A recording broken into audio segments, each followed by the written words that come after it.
अस्सलाम वालेकुम नाज़रीन, मैं हूं ज़ीशान अली। आज हम बात करेंगे पाकिस्तान में होने वाले ऐसे मजाक की जिसे पूरी दुनिया देखकर पाकिस्तान पर हंस रही है और हम चुप करके बैठे हुए हैं। हम इंतज़ार कर रहे हैं कि कोई आए और इस मुल्क की तकदीर को बदल के रख दे। मुझे इंतहाई अफसोस के साथ कहना पड़ता है कि 75 सालों से हम एक कौम नहीं बन सके। मेरे नाज़रीन, बहुत से ऐसे दोस्त हैं जो कहते हैं हम कौम हैं, लेकिन इन्हें शायद कौम का मतलब ही नहीं पता। नाज़रीन, हजूम को कभी भी कौम का नाम नहीं दिया जा सकता। हजूम में लोग सिर्फ अपनी अपनी फिक्र में लगे रहते हैं। इन्हें नहीं पता होता कि किसी का एहसास करना क्या है, किसी के दुख दर्द में शामिल होना क्या है। पाकिस्तान के साथ जो सलूक किया जा रहा है, यहाँ पर अगर पेट्रोल महंगा कर दिया जाता है तो पाकिस्तान की जो आवाम है वो पेट्रोल पंपों की तरफ दौड़ना शुरू कर देती है कि वो जाकर अपनी पेट्रोल की टैंकियां फुल करवा लें। वो इस तरफ नहीं आती कि एहतजाज किया जाए। दिन ब दिन पेट्रोल, चीनी, घी, आटा, जो भी चीज़ें महंगी हो रही हैं, ये क्यों महंगी हो रही हैं, गरीब आवाम की पहुंच से क्यों दूर होती जा रही हैं। वो इस चीज़ के ऊपर नहीं आते कि वो अपना प्रोटेस्ट रिकॉर्ड करवाएं। वो इस चीज़ के ऊपर नहीं आते कि वो हुकूमत के खिलाफ एहतजाज करें। उल्टा वो पेट्रोल पंपों की तरफ भागना शुरू कर देते हैं, वहां पर जाकर अपने पेट्रोल की टैंकियां फुल करवाना शुरू कर देते हैं। शायद ये टैंकियां सारी ज़िंदगी उनके साथ फुल ही रहेंगी। आगे पेट्रोल जितना मर्जी बढ़ जाए, इन्हें कोई फ़र्क नहीं पड़ेगा। नाज़रीन, इन सारी बातों को अगर देखें तो इस बात पे यकीन हो जाता है कि हम कौम नहीं हैं।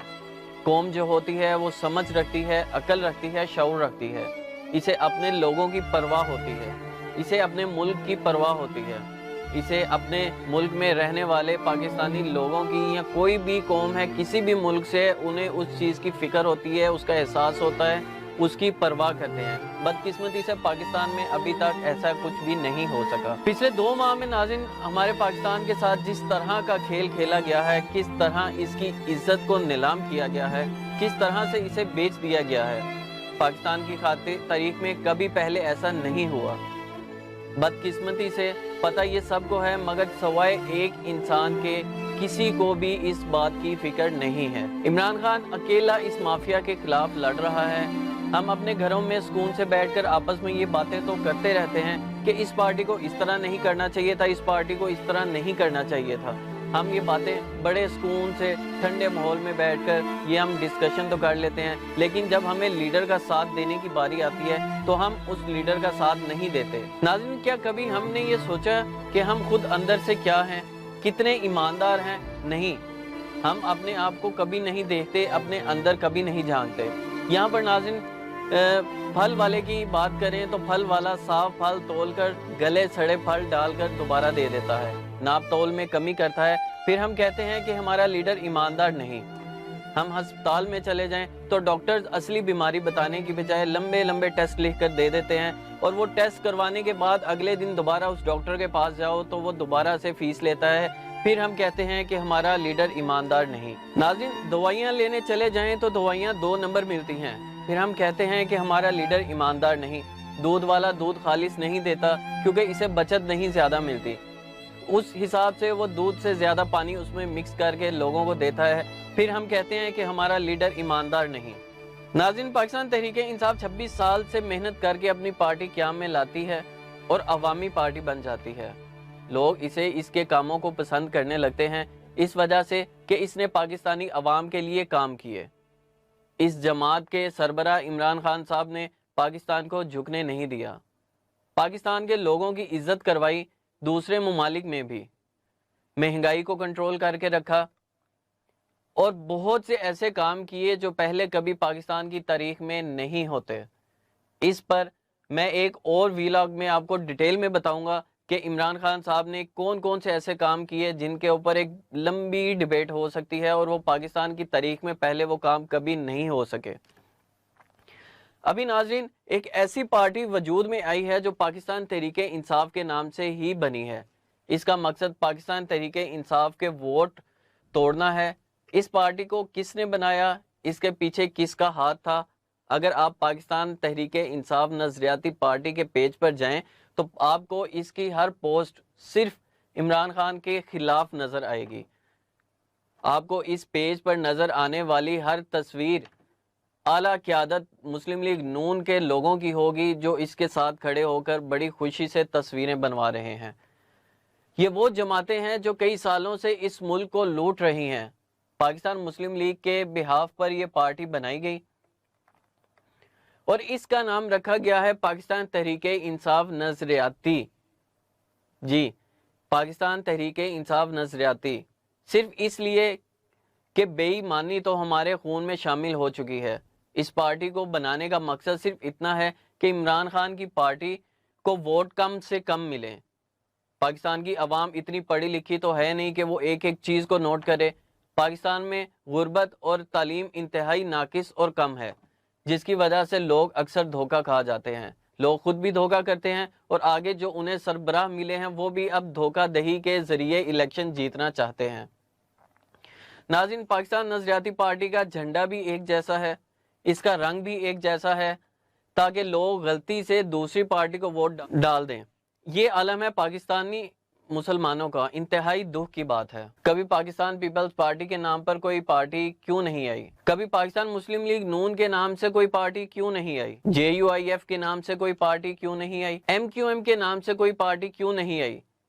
جماعت اسلامی کے نام سے بھی آج تک کوئی پارٹی دوسرے نام سے نہیں آئی۔ ناظرین، اور بہت پولیٹیکل پارٹیز ہیں جن کے نام سے آج تک پاکستان میں کوئی دوسری پارٹی نہیں آ سکی۔ پھر پاکستان تحریک انصاف کے نام سے ہی پارٹی کیوں بنائی گئی؟ پھر پاکستان تحریک انصاف کے نام سے ہی دوسری پارٹی کیوں بنائی گئی؟ جھنڈا بھی، کلر بھی، ہر چیز اس کی سیم۔ ہر ایک کو ناظرین یہ سمجھنا چاہیے۔ اللہ نے قرآن پاک میں فرمایا ہے کہ میں اس قوم کی حالت تب تک نہیں بدلوں گا جب تک وہ قوم اپنی حالت خود بدلنا نہ چاہے۔ پھر فرمایا جیسی عوام ہوگی ویسا ہی حکمران اس کو دیا جائے گا۔ ناظرین، اب سوچنا ہمیں ہے کہ ہمیں کس طرح کا سربراہ اپنے اوپر مسلط کرنا ہے۔ اب ناظرین کچھ بات کرتے ہیں پنجاب اسمبلی کی۔ پچھلے 2 دن سے جو تماشا پنجاب اسمبلی میں لگا ہوا ہے اسے پوری قوم دیکھ رہی ہے۔ میں آپ کو ایک ویڈیو دکھاتا ہوں، ذرا اس ویڈیو کو دیکھیں، اس کے بعد اس کے اوپر ہم ایک بات کریں گے۔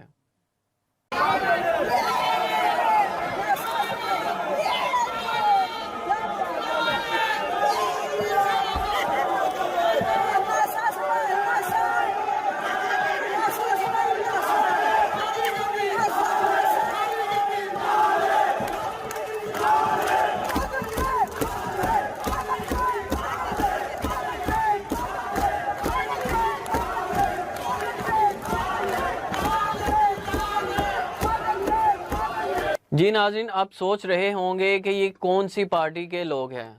میں بتاتا ہوں، یہ مسلم لیگ نون کے MPs ہیں جو ایوان میں کھڑے ہو کر ناچ رہے ہیں۔ سوچنے والی بات تو یہ ہے کہ یہ ناچ کس لیے رہے ہیں؟ پیٹرول، ڈیزل، آٹا، چینی، گھی، سب چیزیں غریب کی پہنچ سے اتنی دور کر دی ہیں کہ غریب کے پاس مرنے کے علاوہ کوئی دوسرا راستہ ہی نہیں بچا۔ کیا اس بات پر یہ ناچ رہے ہیں؟ انہیں شرم سے ڈوب کے مر جانا چاہیے۔ ان کی وجہ سے غریب لوگ اپنی جان لے رہے ہیں۔ یہ ایوان میں ناچ رہے ہیں۔ ناچنا تو طوائفوں کا کام ہے جنہیں آج کل MPs نے اپنا کام بنا لیا ہے۔ آئین کی تسبیح کرنے والے، آئین کا رونا رونے والے ہی آئین کی دھجیاں اڑا رہے ہیں۔